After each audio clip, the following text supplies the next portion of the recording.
Bien, mes chers collègues, nous accueillons donc ce matin M. Bruno Lasserre. Je rappelle que nous sommes saisis, mais je viens de vous le dire, dans le cadre des dispositions de l'article 13 de la Constitution. Monsieur le Président Lasserre est proposé par le Président de la République pour présider aux destinées de la CADA.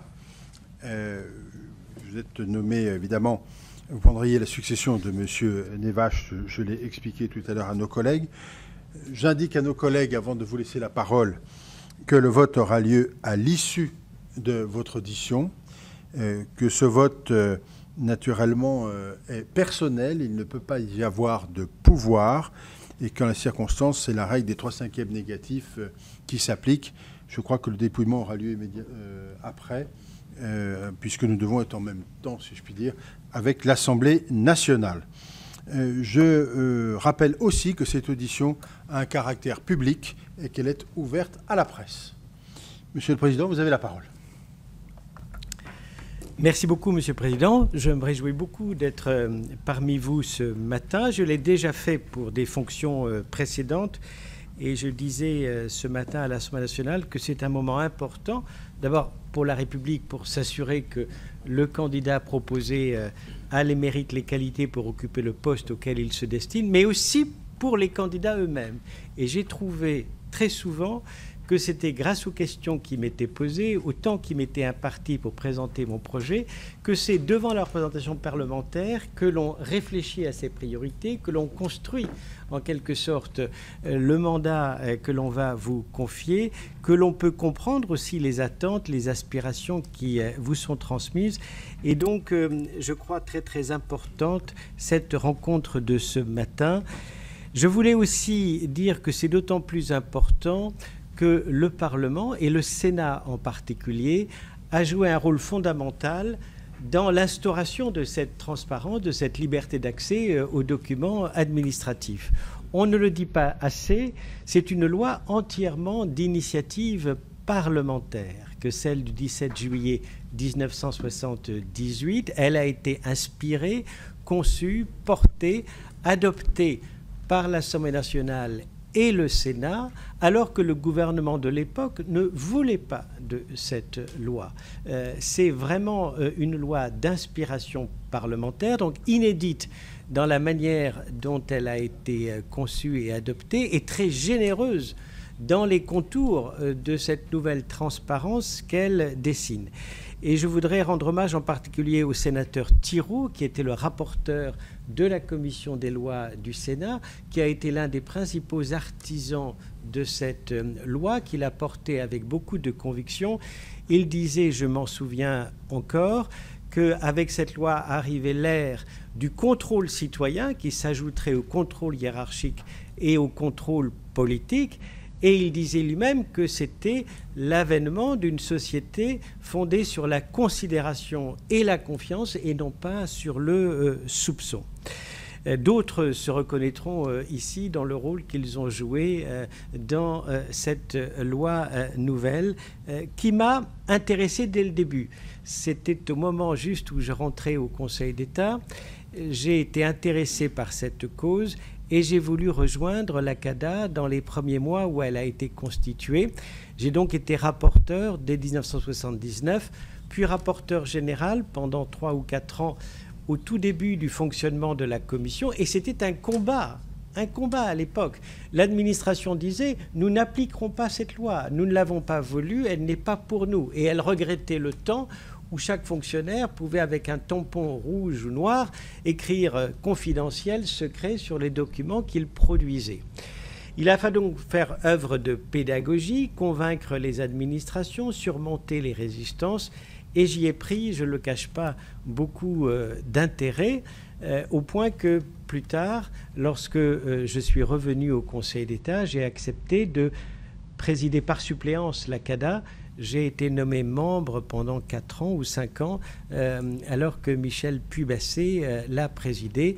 Et ça m'a donné l'occasion de revenir sur ce thème qui m'intéressait et de présider les séances de la CADA lorsque le président n'était pas disponible. J'y ai laissé un peu de mon cœur, je ne vous le cache pas, Et je vous le dis très nettement, je serai très heureux, maintenant que j'ai plus de temps, je suis à la retraite depuis le mois de janvier, de me consacrer à nouveau à cette cause qui m'intéresse. Est-ce que tous les espoirs placés dans la loi du 17 juillet 1978 ont été remplis? Non. Je ne serai pas honnête en vous disant que oui, la transparence a fait du chemin.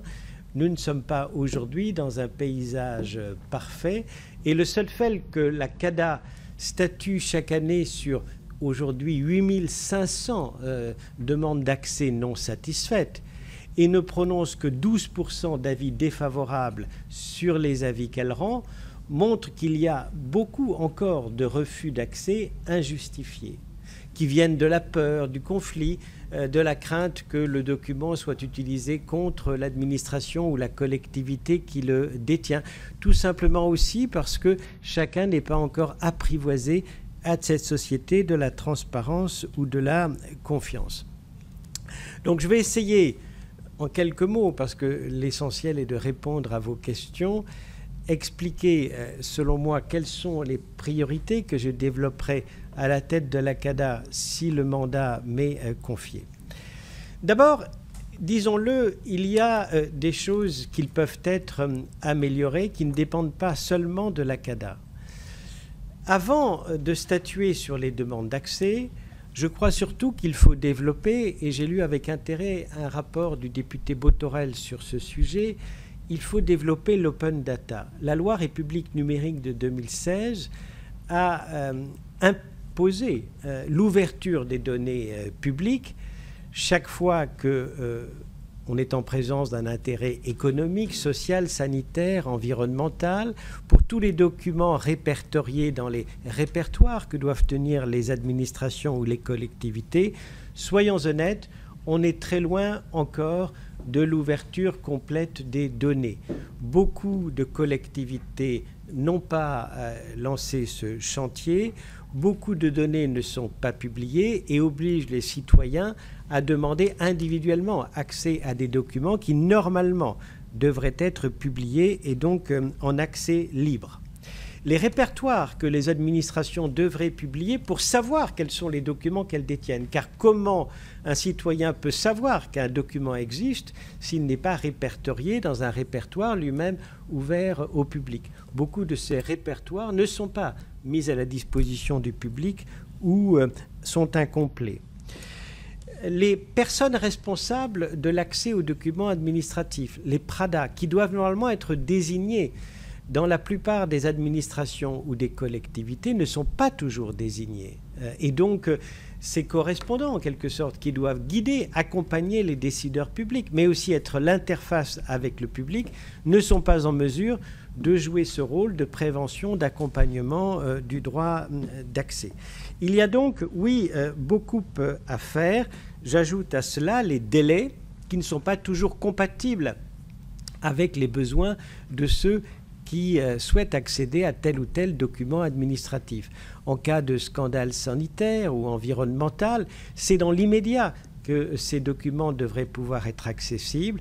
Quand ils sont refusés, s'engagent de longs délais, d'abord pour obtenir la communication. Quand elle est refusée, saisir la CADA. Au terme de la loi, la CADA devrait rendre son avis en 1 mois.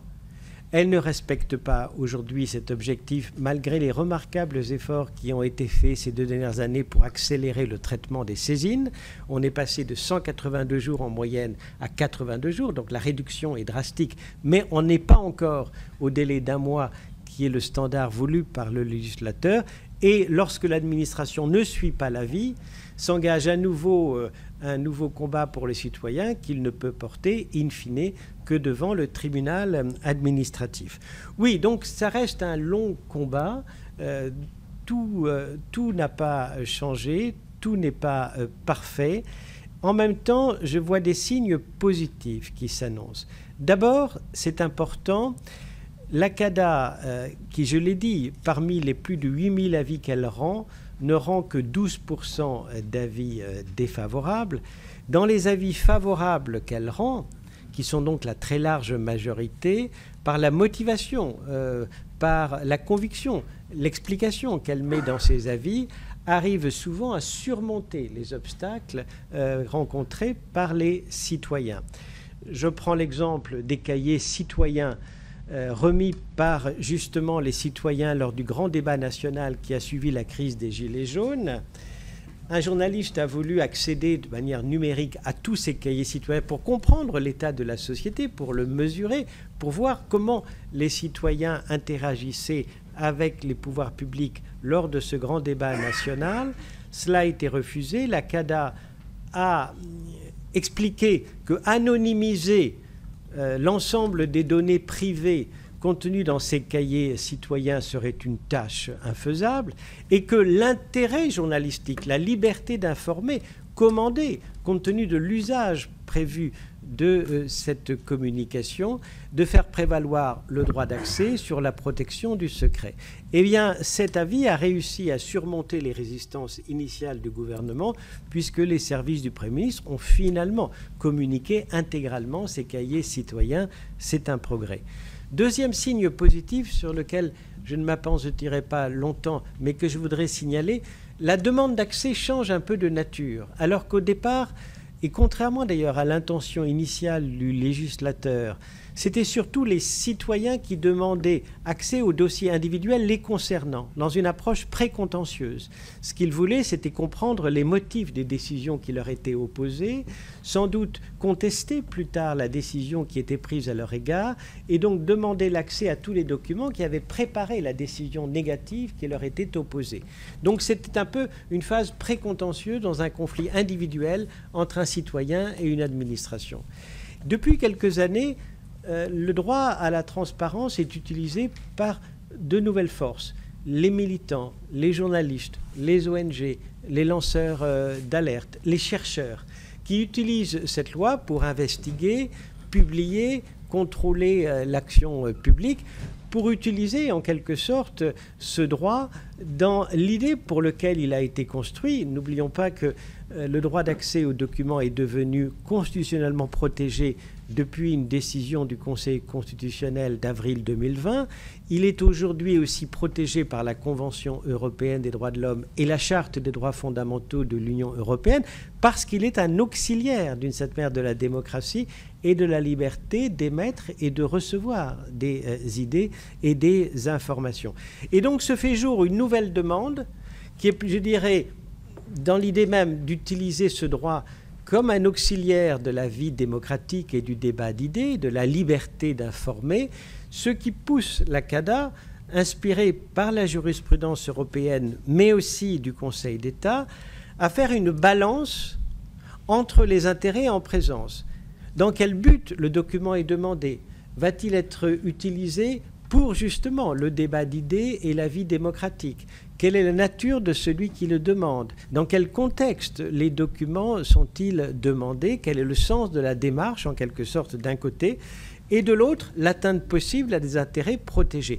Et cette mise en balance est quelque chose de nouveau, puisqu'il faut peser d'un côté l'intérêt pour la démocratie de l'accès, et de l'autre, le risque pour le fonctionnement normal des pouvoirs publics. L'un des exemples que nous avons fait au Conseil d'État, et je présidais l'Assemblée du contentieux qui a rendu cette décision, c'est la demande d'un chercheur qui a demandé accès aux archives personnelles du président Mitterrand sur les événements du Rwanda. Il a souhaité pouvoir avoir accès de manière intégrale aux notes personnelles, y compris du président Mitterrand, pour comprendre, je dirais, ce qui s'était passé. Et là, nous étions dans un cas où le président Mitterrand avait remis ses archives personnelles à la fin de son mandat et le protocole prévoyait, ils avaient été inscrits ensuite dans la loi, des délais spécifiques pour pouvoir accéder à ces archives sous le contrôle d'un mandataire qui avait été désigné. Et le Conseil d'État a jugé que l'intérêt pour la recherche et la démarche que suivait le demandeur d'accès, c'était la loi sur les archives qui était invoquée, mais c'est transposable à la loi sur l'accès aux documents, devait primer sur la protection du secret de la conduite de la politique extérieure ou la protection des intérêts fondamentaux du pays, et donc a fait droit, alors même que le délai n'était pas écoulé, à la demande d'accès formalisée par le chercheur. On voit donc ce sont de nouvelles problématiques qui sont posées à la CADA dans cette pesée respective des intérêts en présence. Je termine peut-être en évoquant les priorités qui pourraient être les miennes. La CADA, ce n'est pas seulement un facilitateur, un guide, c'est aussi un avocat de la transparence. Il faut porter cette cause et faire vivre l'équilibre voulu par le législateur dans la société d'aujourd'hui, dans l'administration d'aujourd'hui, qui est beaucoup plus numérique, qui produit beaucoup plus de documents. Ma première priorité, ce sera, je dirais, faire vivre cet équilibre. Y compris en interprétant, au vu des nouvelles circonstances et au cas par cas, les secrets protégés par la loi, en n'hésitant pas, au-delà des avis individuels qui sont rendus sur tel ou tel refus d'accès, à publier des lignes directrices, à anticiper sur des questions nouvelles, à guider l'administration, à désamorcer des conflits possibles, à faire ce qu'on appelle tout simplement de la prévention, pour faire naître le moins possible de refus d'accès injustifiés. La deuxième priorité, c'est d'aller plus vite. J'ai parlé d'un délai moyen de 82 jours. Le standard posé par la loi est d'1 mois. La CADA est une petite institution.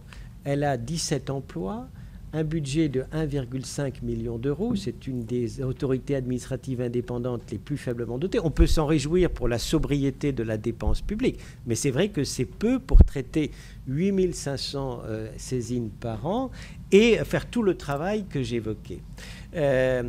Une revalorisation des moyens est sans doute nécessaire, mais il faudra explorer tous les moyens pour accélérer, mais surtout pour faire baisser le nombre des saisines, c'est-à-dire agir par la prévention des refus d'accès et la pédagogie préalable. La troisième priorité, c'est d'investir résolument dans le numérique. Aujourd'hui, les sujets nouveaux et les sujets de demain, c'est l'accès au code source, c'est l'accès aux algorithmes, c'est l'accès aux programmes informatiques qui commandent de plus en plus les décisions que prend l'administration. Et la CADA investit de plus en plus, elle a été saisie de sujets nouveaux. Par exemple, en 2015, peut-on accéder au code source qu'utilise l'administration fiscale pour simuler le calcul de l'impôt sur le revenu des personnes physiques?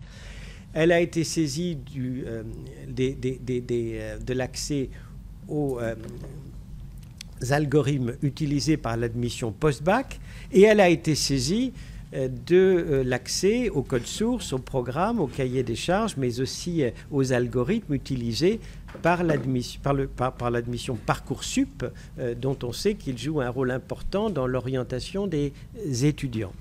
La CADA a rendu des avis intéressants dans lesquels elle fait prévaloir la transparence, la publicité nécessaire de ces codes sources et des algorithmes, parce que ce sont ces éléments-là qui commandent finalement les décisions individuelles qui vont être prises et les choix, les sélections qui vont être décidées. Mais en même temps, elle est attentive à protéger la sécurité des systèmes d'information. C'est tout un débat en révélant les failles, les insuffisances. Est-ce qu'on ne peut pas encourager des utilisations malveillantes et mettre en danger la sécurité de systèmes d'information? Personnellement, je crois que dans les choix, il faut toujours préférer la transparence à l'obscurité, et que dire la vérité est souvent bien meilleur que cacher des failles qui de toute façon seront révélées. Et donc, dans ce débat avec le ministère de l'Enseignement supérieur, la CADA a joué un rôle actif et je crois utile pour convaincre le ministère de l'Enseignement supérieur qu'il fallait d'abord réparer les failles pour avoir un système sûr, crédible, et ensuite jouer sur la confiance et la transparence. Enfin, l'une des priorités, c'est de ne pas seulement rendre des avis depuis Paris, c'est aussi animer un réseau territorial. Comme je le disais, les administrations, les collectivités doivent désigner des personnes responsables en leur sein qui doivent accompagner les décideurs, aussi être l'interface avec les citoyens, guider, accompagner au jour le jour. Or, ce réseau des personnes responsables n'est pas vraiment animé aujourd'hui. Les personnes sont nommées, mais sont laissées un peu à leur libre arbitre. Elles n'ont pas le sentiment d'appartenir à un réseau, d'être formées, d'être accompagnées, d'être informées même des évolutions de la doctrine de la CADA.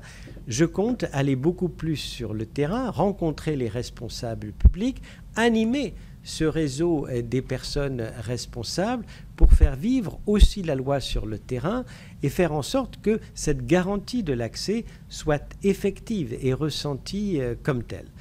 Voilà, je ne vais pas m'étendre sur mon parcours antérieur. Vous le connaissez et il est public. J'ai servi l'État pendant 44 ans. Je ne l'ai jamais quitté. Je n'ai jamais quitté le service de l'État depuis que j'y suis entré au 1er janvier 1976 jusqu'au mon départ à la retraite en janvier de cette année.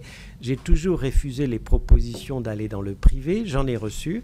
Je les ai toutes refusées. Je n'ai pas voulu non plus, et je le reconnais, ça a été une chose à laquelle je me suis tenu m'engager sur le plan politique. J'ai également refusé les propositions qui ont pu m'être faites, y compris d'entrer dans les cabinets ministériels, parce que j'ai voulu avant tout fonder ma carrière sur la compétence, l'indépendance, l'impartialité, et je m'y suis tenu, je ne l'ai pas regretté. Voilà, maintenant que j'ai plus de temps, je souhaite m'engager à nouveau pour cette cause de la transparence dont je suis prêt à vous parler. Je suis prêt à y mettre toute mon énergie et mon expérience et à revenir devant vous pour rendre compte, évidemment, de ce que j'aurais fait à la tête de cette autorité si le mandat m'est confié. Je vous remercie de votre écoute. Merci, Monsieur le Président. Alors, j'ai plusieurs demandes de parole de collègues. Monsieur Kerrouche, me semble-t-il, Monsieur Richard, puis Monsieur Lecomte. Merci, Monsieur le Président. Puis Madame de La Gontrie. Monsieur Lasserre, vous avez parlé de transparence, mais on est tous au courant ici dans cette commission, et sans revenir sur le fond de l'affaire, de votre renvoi devant le tribunal correctionnel. Encore une fois, il ne nous appartient pas de nous prononcer sur une démarche qui est une démarche de l'autorité judiciaire. Pour autant, et c'est ma question, ne pensez-vous pas que la situation dans laquelle vous vous trouvez risque d'avoir des effets tout simplement sur l'institution que vous vous proposez éventuellement de présider? C'est ma première question. Ma deuxième est peut-être un petit peu plus brutale. Vous avez quitté le Conseil d'État après effectivement une longue et belle carrière remarquable de serviteur de l'État. Vous l'avez quitté à 68 ans parce que c'est l'âge légal, j'allais dire maximum. Or, il s'avère qu'à la CADA, il n'y a pas de limite d'âge. C'est sans doute, je ne sais pas, quelque chose qui est une coïncidence ou je ne sais pas comment le qualifier, mais ne pensez-vous pas qu'il est assez étonnant de prendre la présidence d'une institution alors que vous êtes à la retraite et que par ailleurs vous avez justement été à la retraite parce que vous avez atteint la limite qui est celle de la haute fonction publique? Vous présentez cette activité comme une activité complémentaire de la retraite. Vous comprendrez que je m'étonne de cette présentation. Je vous remercie. Merci, M. Kerrouche. M. Richard. Oui. Oui. Je voudrais poser la question à Bruno Lasserre de savoir s'il veut revenir nous voir. Je parle dans... Oui, d'accord, il faut que je me penche un peu. Il me semble avoir noté à différentes reprises que la CADA pouvait regretter de ne pas avoir, disons, des procédures de mise en demeure ou des procédures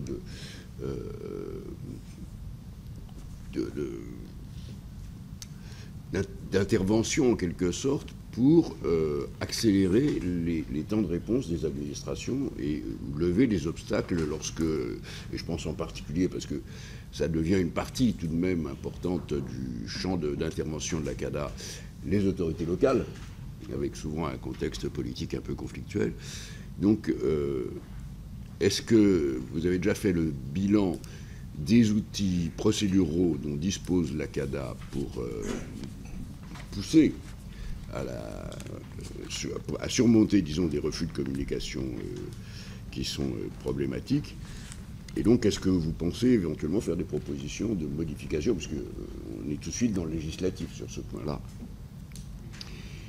Et pour aller dans le sens de ce que vous avez décrit tout à l'heure, je voudrais aussi citer, moi, une découverte que j'ai faite il y a peu de temps, alors que j'aurais sans doute dû la faire un peu plus tôt, qui était la place prise dans la gestion de tous les établissements, y compris primaires, de l'éducation nationale, d'un indice de position sociale qui a été élaboré au sein du ministère par des sociologues et dont il est rigoureusement impossible de connaître la configuration.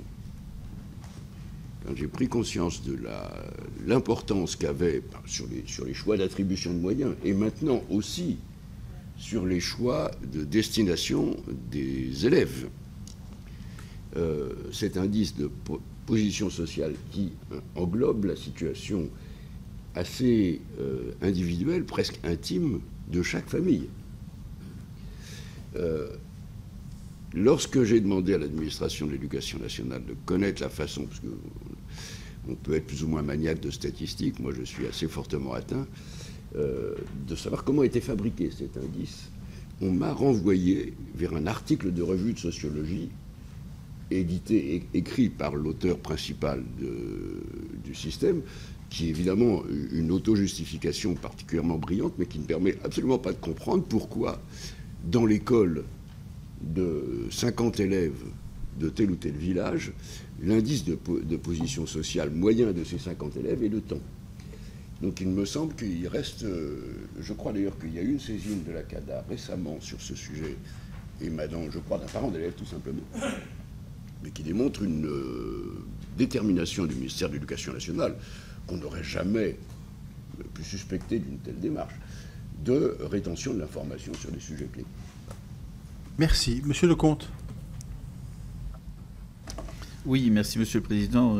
Monsieur le Président, lorsque une administration ne se soumet pas à un avis de la CADA, ce sont les juridictions administratives qui traitent, le cas échéant, les demandes de recours. Voilà, dans vos fonctions au Conseil d'État, vous avez dû en voir passer. Est-ce que vous pensez que, compte tenu du rôle que vous avez eu sur un certain nombre de ces dossiers, est-ce que vous pouvez nous dire un peu comment vous abordez ce nouveau rôle alors que vous quittez celui qui a jugé la CADA, finalement, et l'administration? Merci. Et Madame de La Gontrie. Merci, merci Président. Dans le prolongement de la question d'Éric Kerrouche concernant votre situation personnelle, je pense qu'il faut bien que vous compreniez que c'est l'institution qui nous intéresse et non votre propre situation. Et il ne nous a pas échappé que la procédure était encore en cours, même si, il faut le rappeler, dans l'affaire dont il s'agit, l'État a été condamné pour faute lourde. Mais ce qui m'intrigue, c'est la cohérence avec les décisions du Conseil, puisque dans une affaire Mathieu Gallet, en 2018, vous aviez, le Conseil d'État, lié le principe d'exemplarité des dirigeants publics à l'objectif de confiance des administrés. Je ne vais pas lire les considérants, mais indiquant que les questions de déontologie et de moralisation de la vie publique sont des préoccupations particulièrement fortes. Bref. Donc c'est cela qui est un point, me semble-t-il, délicat par rapport à cette proposition de nomination. C'est nécessairement la lecture qui sera donnée du fait que, finalement, ce type d'affaires n'ont pas grande importance, puisqu'elles n'empêchent pas aux fonctionnaires, aux magistrats, parce que vous êtes incontestablement, de poursuivre une carrière prestigieuse. Donc voilà, c'est tout cela. Et j'ai lu les réponses que vous avez faites au questionnaire, mais qui évoquent voilà. Mais sur cet aspect-là, comment vivez-vous ça? Est-ce que ça veut dire que si vous deviez être condamné, je sais très bien que vous n'êtes pas renvoyé pour l'instant Donc voilà, quelle serait votre décision? Comment est-ce que vous arrivez à rendre compatible avec l'exigence que vous avez manifestée et dont je ne disconviens pas de la qualité de votre service? Merci. Y a-t-il d'autres questions? Il n'y en a pas d'autres, Monsieur le Président. Avec votre autorisation, je vais répondre d'abord à M. Kerrouche et à Mme de La Gontrie, aborder directement cette affaire et vous en parler. J'ai présidé l'autorité de la concurrence de 2004 à 2016, pendant 12 ans. Je suis venu à 3 reprises, d'ailleurs, devant le Sénat pour, je dirais, défendre le mandat qui m'a été confié par 3 présidents de la République successifs. Et il me semble qu'à l'époque, j'avais obtenu l'unanimité aussi bien à l'Assemblée qu'au Sénat.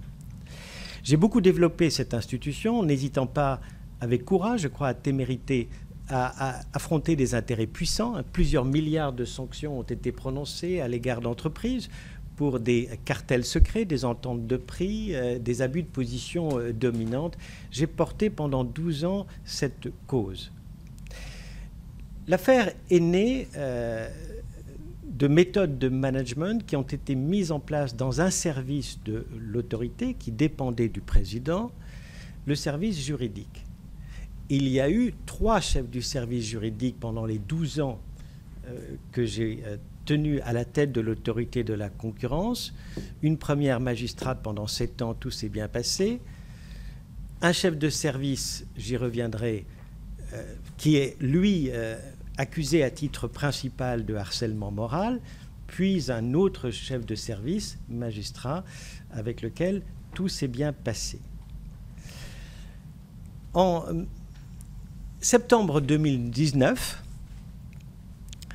j'ai été, alors que j'étais vice-président du Conseil d'État, mis en examen par 2 juges d'instruction du tribunal de grande instance de Paris pour complicité de harcèlement moral. Et je voudrais tout de suite, parce que les réseaux sociaux, les blogs se sont emparés de tout cela, on a confondu les choses en disant « Monsieur Lasserre harcèle son personnel ».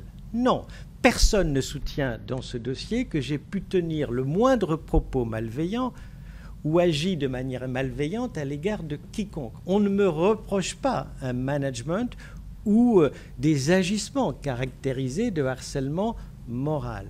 Ce qu'on me reproche, et je vais expliquer que je suis en profond désaccord avec cette analyse, c'est en tant que président et dans l'exercice de mes pouvoirs de direction de cette autorité indépendante, de ne pas avoir mis fin aux fonctions du chef de service qui est, lui, accusé à titre principal de harcèlement moral. Et donc, ça n'est pas mon intégrité qui est en cause. Ça n'est pas le respect, comme dans l'affaire Gallet, des règles des marchés publics. C'est la façon dont j'ai présidé cette institution et, comme tout employeur, le retard que j'aurais mis, une fois que j'aurais été informé, à mettre fin aux fonctions du chef de service concerné. Cette analyse-là, je la réfute entièrement. J'ai été informé à la fin du mois de janvier 2013 par le médecin de prévention.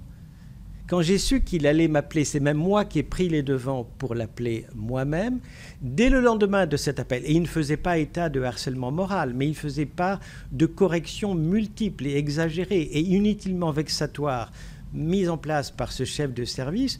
J'ai réuni dès le lendemain le service avec les syndicats pour comprendre ce qui se passait. Quelques jours plus tard, nous avons réuni le comité d'hygiène et de sécurité. La demande a été faite d'un audit pour savoir ce qui se passait et c'est moi-même qui ai soutenu le principe de cet audit mené par une société extérieure pour permettre aux agents de se livrer de manière libre, en quelque sorte, et de dire de manière libre ce qu'ils pensaient de la situation. Dans les 8 jours qui ont suivi la remise de ce rapport, qui parlait de management toxique et disqualifiant, j'ai mis fin aux fonctions du chef de service et les choses se sont arrêtées là. Non, parce que quelques mois plus tard, mais alors qu'il n'était plus sous l'autorité, non, ce n'est pas un suicide. Il a été retrouvé mort à son domicile, mais la famille elle-même réfute le terme de suicide. Cette affaire m'a bouleversé, comme beaucoup de personnes au sein de l'autorité, mais je le dis et je l'ai écrit aux membres et aux agents du Conseil d'État, à l'intérieur comme à l'extérieur, aux syndicats et aux présidents de tribunaux et de cours administratives d'appel. Je réfute avec la totale énergie l'idée même de complicité. Dès que j'ai fermement condamné les méthodes de management que je n'avais pas mises en place, ni même demandé de mettre en place. Et la meilleure preuve que je me suis désolidarisé immédiatement de ces méthodes, c'est que j'ai mis fin aux fonctions du chef de service concerné. Donc, pour moi, le terme de complicité, oui, je le trouve injuste, inexact, contraire à la chronologie des faits et à ce que j'ai fait. Et je la conteste et je continuerai, si je suis renvoyé devant le tribunal, à contester avec toute mon énergie cette accusation. J'ai 44 ans de service de l'État. J'ai dirigé des directions de ministères, des chambres contentieuses au Conseil d'État, des sections, des autorités indépendantes. Personne ne garde... Comment ? Laissez, Monsieur le Président. Personne ne conteste le fait que dans toutes les fonctions que j'ai exercées, et à chaque fois, j'ai impulsé des réformes, des changements, des transformations. J'ai pu manquer de respect ou de bienveillance vis-à-vis des autres, où j'ai mis en place un management qui n'est pas celui qu'on attend d'un responsable public. La meilleure preuve que je peux faire face à cette accusation et au risque d'un procès sans entamer ma sérénité et mon indépendance, c'est que lorsque cette mise en examen que j'ai annoncée moi-même, j'ai pris les devants pour l'annoncer moi-même, avant que la presse n'en fasse état, j'ai reçu un énorme élan de soutien au sein du Conseil d'État, et on peut le dire, pendant les 4 années qui ont été celles de mon mandat, qui ont été des années difficiles, parce que c'est les années de crise sanitaire où le Conseil d'État n'a jamais été autant mobilisé par les référés, je dirais urgents, l'examen de textes très très nombreux qu'il a fallu souvent examiner en moins de 2 jours, en moins de 3 jours. Nous avons été sur le pont pendant tous ces mois difficiles.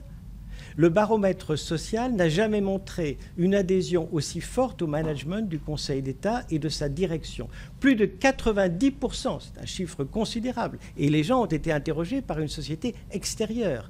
Plus de 80% des membres et des agents ont considéré que le Conseil d'État avait été bien managé pendant cette époque et ont fait preuve de leur adhésion, y compris à mon égard. Nous n'avons jamais autant fait en matière sociale, en matière de dialogue social, en matière de signature d'accords sur l'égalité professionnelle, d'initiatives innovantes en matière de ressources humaines. Et de ce point de vue-là, oui, je suis fier du bilan social que j'ai mis en place au sein du Conseil d'État. Et donc, oui, je ferai face, parce que je conteste cette accusation, je la trouve inexacte, je la trouve injuste, je ne la trouve pas conforme aux faits. C'est la vie, on est parfois confronté à ces épreuves, c'est une épreuve pour moi, je la vis comme telle, mais je ferai face et ça n'entamera en rien ni mon énergie, ni la confiance que peut placer le public dans un responsable d'une autorité administrative. Si ça n'a pas entamé la confiance en tant que vice-président et donc responsable à la tête d'une institution comme le Conseil d'État, je vois mal comment cela pourrait entamer la confiance dans une autorité comme la CADA. Alors, pardon. Oui.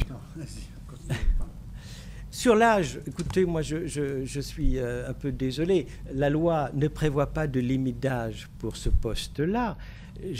Alors dites-moi si je parais diminué ou presque gâteux. Fondé sur l'âge, je n'ai pas le sentiment, la CADA a été dans le passé présidée par des personnes en activité, présidée par des personnes à la retraite. Dans les 2 cas, je crois que cela a bien marché. Difficile de faire un procès parce qu'on a 68 ans sur le fait qu'on n'est pas capable de diriger une institution comme celle-là. En tout cas, je ne suis pas, me semble-t-il, en état de dire que je n'ai pas les capacités, l'énergie, la santé pour pouvoir diriger efficacement et porter des ambitions à la tête de cette institution. Je voudrais répondre sur la question du sénateur Alain Richard. Faut-il aller plus loin dans les outils dont dispose la CADA et notamment lui donner un pouvoir d'injonction, en quelque sorte, qui forcerait l'administration à suivre ses avis ? Je ne suis pas favorable pour 2 raisons. D'abord parce qu'aujourd'hui, je trouve que la transparence, ce doit être d'abord l'affaire des administrations, et le fait de devoir prendre une nouvelle décision éclairée par l'avis de la CADA, mais prendre la décision soi-même est une chose importante, de ne pas se défausser sur une autorité indépendante, mais être responsable de la transparence et la portée. Si l'on donnait à la CADA, et c'est le second obstacle, un pouvoir d'injonction, cela voudrait dire que ces avis se transformeraient en quasi-décision. Elles auraient une force obligatoire et donc seraient susceptibles de recours. Et ce serait la CADA qui devrait elle-même défendre ses avis devant la juridiction administrative à la place de l'administration. Compte tenu des faibles moyens dont elle dispose, je ne suis pas sûr que cela lui rendrait service. Je crois qu'elle doit être un pédagogue, quelqu'un qui est clair, qui aide l'administration à prendre la bonne décision, mais pas forcément celle qui décide à sa place.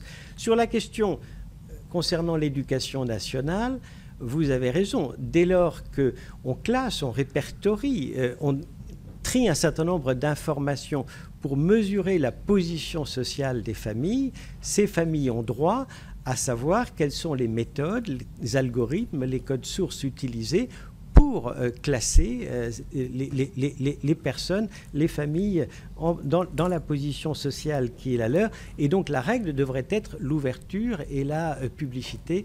Et comme vous l'avez dit, la CADA s'est prononcée dans ce sens.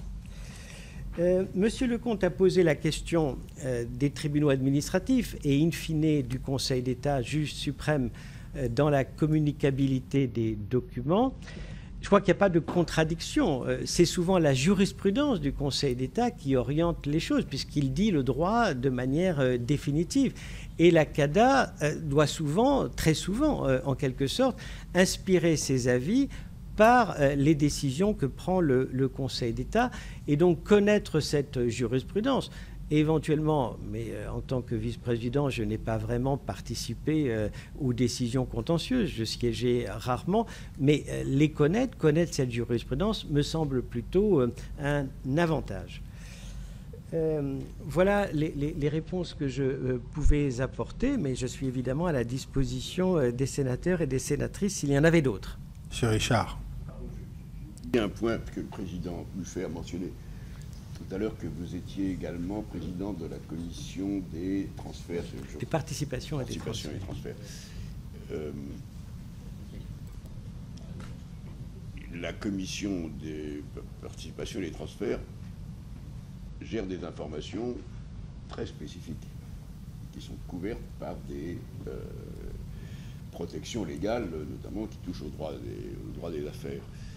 Et donc, comment prévoyez-vous de recevoir, en tant que président de l'autorité indépendante, des critiques ou des demandes émanant soit d'observateurs, soit de forces économiques, sur une position prise au sein de la commission, qui, si je me trompe, n'a qu'un rôle consultatif, mais un rôle consultatif décisif depuis 40 ans. Alors, la commission des participations et des transferts est le nouveau nom donné à l'ex-commission des privatisations qui avait été mise en place en 1986 pour évaluer de manière indépendante les entreprises ou les actifs que cède l'État, soit par des privatisations, soit par des cessions de gré à gré. Et comme le dit le sénateur Richard, la CPT, la commission des participations et des transferts, donne un avis qui lie l'administration le plus souvent sur le prix auquel l'entreprise doit être vendue. Elle fixe en quelque sorte le prix plancher en deçà duquel l'État ou les entreprises publiques ne peuvent pas vendre. Alors évidemment, comme vous le dites, il y a beaucoup d'informations confidentielles qui sont communiquées à la commission des participations et des transferts. Et si des demandes d'accès étaient présentées, il est bien sûr que je ne siégerai pas en tant que président de la CADA. De même que je ne siégerai pas si j'avais le moindre conflit d'intérêts avec des fonctions que j'ai pu occuper dans le passé. Voilà.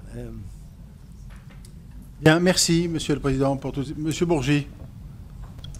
Merci, Monsieur le Président. Monsieur Lasserre, une question à vous poser.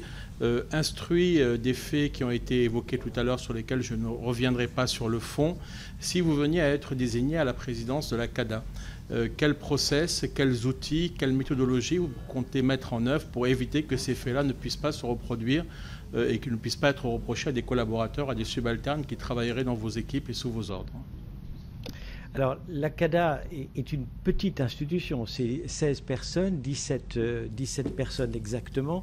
Les rapports sont très confiants, très bienveillants, mais, monsieur le sénateur, j'ai présidé beaucoup d'institutions et je n'ai jamais eu la réputation d'un tyran, jamais. Je n'ai jamais eu cette réputation-là. Je crois que je suis proche des gens, ma porte est ouverte, j'essaie d'écouter et surtout d'embarquer les équipes avec moi pour impulser les réformes.